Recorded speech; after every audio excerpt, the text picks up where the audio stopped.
The next topic we're going to discuss on Boxing Bros. Do you believe Shakur Stevenson is pricing himself out of the Gervonta Tank Davis fight? So there were reports online that since Vasily Lomachenko is deciding that he's not motivated to fight Gervonta Tank Davis and he's going to step aside, that Shakur Stevenson has been pricing himself out by asking for $30 million to fight Gervonta Tank Davis. That's what reports are saying. But Shakur Stevenson has responded to those rumors on Twitter, and here's what Shakur Stevenson had to say. He said, these YouTubers are the biggest liars. They get paid to make a story that create the most views. Hopefully, y'all not dumb enough to believe all the lies that they putting out there. Believe none of what you hear and half of what you see. Strong arm emoji. So that's what he's referring to when he writes that people are saying he's trying to price himself out by asking for $30 million. So I ask you, Trill Dollar Bill, do you believe that? What's your opinion on this? No, I don't think he's trying to price himself out of the fight. I think he's trying to get the most money he can get for this fight. He knows it's going to be a big fight. He knows people are going to tune in. People gave him these numbers, right? All right, I get it. The buildup for his last fight was big, right? A lot of people, because he was talking about, he's finally gonna, sit down to the punches. He's finally gonna knock dude out. And listen, the community came out. Like, so I don't understand all the stuff that he does on Twitter. Like, people hate me, blah, blah, blah, and all the hate back at the fans and stuff. Everybody came out for you. You know what I'm saying? Like, there was nobody that hated you. Everybody thought that you was a dope little boxer. You know what I'm saying? You had everybody behind you. You know what I'm saying? Because you came out saying that, I'm going to knock this dude out. I'm changing my style. You did all this. So you got everybody. People was telling their friends, yo, you got to watch this. Shakur won't do his thing. You got to watch it. The back and forth, how you was calling out other people. You was talking around. You got everybody riled up. Then you win in that fight. You win, but you didn't give the people what you promised. It wasn't your fault.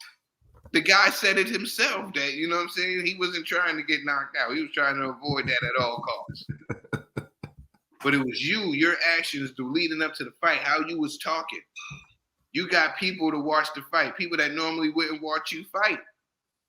You got them to watch the fight with the energy you brought, and you didn't deliver that knockout that you said that was coming. So people that didn't know the sport of boxing, or people that was amped to see you switch it up and get a stoppage or fight a different way, they started saying, yo, what happened? What happened to all the stuff you were saying? And you couldn't handle the criticism. So you went attacking everybody. But with that being said, the numbers came out. A lot of people watched that fight. So now you're banking off of that number like I'm a big old star, So you want to be compensated for those last views that you got. And that's when it gets tricky because now everybody wants to get into the business side. That's one thing that I think messed up about the sport. Now people want to be overcompensated for the fights. And it's starting to look ridiculous. Like, if the money's not there, then how do you expect to be paid for that certain type of money? I want $100 million. The fight's only worth $2. It'd be crazy. Are you talking about Benavidez? It sound like you're talking about like they don't really. They just look at certain. They don't see the full scale. But I don't believe that Shakur is pricing himself out. I think it's a little bit is a misguided. A little bit is that he knows what he's up against, and he knows it's a big fight. He knows he should be getting more than what he's been getting, for this fight. I just think that's what negotiations is about. That's why we have negotiations, And with negotiations, we've always been taught you start high, You start high, and then maybe we could work something out and meet in the middle. I don't think he's pricing himself out for the take fight. I just think he's trying to be well compensated for this fight. He knows what he's up against, and he knows that everybody's going to be tuned into this fight, so he wants to be well taken care of when this fight happens. Shout out to TC. TC's been on his back. TC was like, man, take this fight. You know what I'm saying? Fight Tank, silence the doubters. You know what I mean? And I guess we might get that. Yeah, look. I would hope that he wouldn't ask for $30 million because Top Rank offered him $15 million for 5 fights, which is I think $3 million a fight. So, like, bro, you can't ask for $30 million. And I'm not necessarily believing that he went in there asking for $30 million. But again, as you stated, this new wave of negotiating, people just throw pie in the sky types of dollars out there, and it doesn't make any sense. It's okay. You have networks, you have promotional companies, and you have people who are looking to make a profit out off of the fight. Remember, the fight is a business at the end of the day. So there's one big pot, and you got to split the pot numerous ways. So you're saying $30 million. How much money are you expecting to generate at the gate? I mean, I haven't looked it up. I mean, you can look up what's the largest gate ever generated. That fight's not going to do those type of numbers. So then you got to look at pay-per-view. How many pay-per-view buys do you think that fight's going to do? Will it break 1 million? Well, he did 1 million on free TV, but there's a difference between fighting on regular TV and fighting on pay-per-view. Now, I don't want to take anything away from Shakur because I think that Shakur is a very talented, skilled fighter. He went to the Olympics. He's done a few things. He had some good performances. But at the end of the day, it's not like he's a pay-per-view attraction. Now, let's not get it twisted because before you crap on Shakur, there's a guy named Teofimo Lopez. They've been putting dollars behind and doing everything to make him a star. And Shakur still does better numbers than him on free TV. So Shakur clearly has the interest of some people. And people can say Shakur is boring, right? I watched that Teofimo Lopez fight against Claggett, and I'm going to be honest, it wasn't the most entertaining thing that I've ever seen in my life. But yeah, they stood and they bashed each other's face in a little bit more. So you can say you were more entertained with that. But to me, I didn't see that as a high quality fight. It was a fight that happened. The fight was still trash, and Teofimo Lopez still looked like trash. But I guess if you get punched in the face more and you end the fight with 2 black eyes, people are willing to give you a pass, although you were fighting someone with 7 L's. So look, I think like the criticism Shakur gets isn't fair. At the end of the day, he went in there and he dominated a guy who gave Frank Martin problems. He hurt the guy. He tried to knock him out. He couldn't get the knockout. I think he needs to improve on finishing fighters when he has them hurt. But that's something he's going to have to learn. A lot of fighters had to learn that. Again, at a point in time, Floyd Mayweather wasn't the biggest attraction.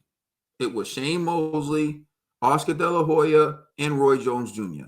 Over time, once Floyd beat Oscar and he eventually beat Shane, but it really was Oscar, he became the pay-per-view attraction. But before he could get that fight, he was calling out Oscar and he called out Shane. He called them both out, but he couldn't get the fight. He couldn't get the fight until later on in their careers where Oscar wanted to be the number 1 pound for pound. Floyd was number 1 pound for pound. Oscar felt like he could beat him. Oscar took the challenge. But again, here's where Shakur and these other fighters don't realize what Floyd did. Floyd let Oscar pick the weight. He let Oscar pick the gloves. He let Oscar pick everything. Yep. The size of the ring. He knew that he was the B-side. And that's what these fighters today don't do very well. They don't realize when they're the B-side. And Shakur, whether you like it or not, to fight Tank, you are the B-side. It can go a long way for you to give Tank a 60-40, whatever. Give it to him. Because if you beat Tank, you're going to become a superstar. And you don't even have to slug it out with Tank. Yep. You can outbox him. If you get that decision, then, you know, you're the guy. I understand that it's a risky proposition. It was a risky proposition for Floyd, too, because Floyd beat Oscar and it was a split decision. Floyd beat Canelo and it was a split decision. Or it was a 114, 114. It was a ridiculous scorecard that was turned in. So you're not taking any risk that fighters haven't had to take in the past, right? But what fighters do today is no fighter wants to take a step back and be the B side. It's like fighters today say, "Well, you can't make this mega fight without me, so I'm just gonna." You listen. A B side is a B side, bro. And if you're not comfortable with being a B side, trust me, there are other options out there. You think there aren't other people out there who wouldn't jump for a Tank fight? Tank's going to get a fight. The question is, who are you going to fight that's going to bring you some notoriety if you don't fight Tank? This is what people miss. This is the problem with a new age and a new era of boxing. I really hope that Shakur can work out a fight with Tank because that's what he needs if he wants to establish himself as a real superstar. Let us know how you feel in the comment section. Please like and subscribe. Check us out on Instagram and Twitter. And please check out our podcast on all major streaming services. I'm the Commissioner Trill Dollar Bill. Over there is my brother Caden. It's LLG for life. Boxing.